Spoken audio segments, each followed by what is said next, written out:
Баршаңызға қайырлы күн болсын. Мен бүгін осындай ерекше дәмді шығатын, өзім сүйіп жейтін тағамдардың бірінің рецептісімен бөлісемін. Олай болса, видеоны соңына дейін қарайық.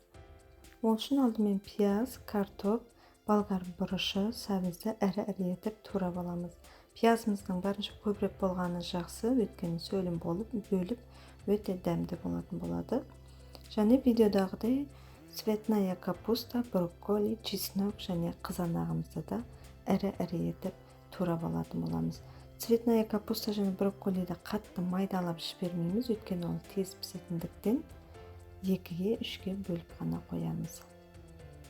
Осылай видеодағыдай барлығын жеке-жеке турап алғаннан кейін қазанымызға осылай барлық еттерімізді тізіп шығамыз.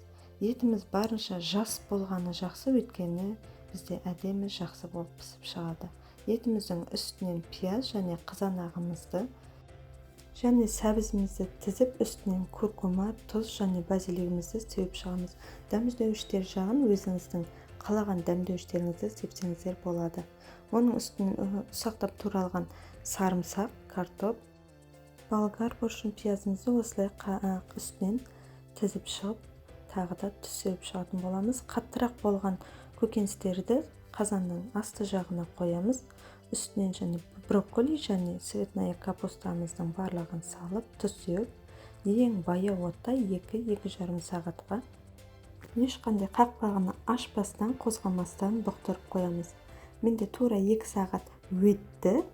Тағамымыз дайын, иісінің өзі ерекше тәбетті ашады, ешқандай су құймастан, май салмастан өте дәмді шықты. Мен үстінен укроп септім.